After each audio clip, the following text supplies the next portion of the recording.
کہ مسلمان کا تعلق جتنا مسجد کے ساتھ گہرا ہو اسی قدر ہی اس کا ایمان بھی مضبوط ہوتا ہے۔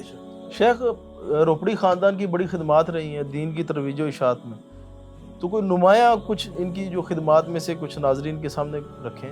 تدریسی خدمات دیکھنی ہے تو وہ حافظ عبداللہ محدث روپڑی کی، اور اگر ان کی تدریس کو دیکھنا ہے تو ان کے شاگرد مفتی جماعت مولانا محمد صدیق سرگودے والے، ان کو دیکھ لیں، اور اسی طرح حافظ ثناء اللہ مدنی رحمہ اللہ اور مولانا عبدالسلام کیلانی رحمہ اللہ، یہ ان کے نمایاں شاگردوں میں سے تھے جو ساری عمر تدریس کرتے رہے ہیں۔ شیخ، ہم دیکھتے آئے ہیں بچپن سے کہ آپ کا تعلق تو جماعت اہل حدیث سے ہے، لیکن آپ دوسری جماعتوں کو ساتھ لے کر چلتے ہیں۔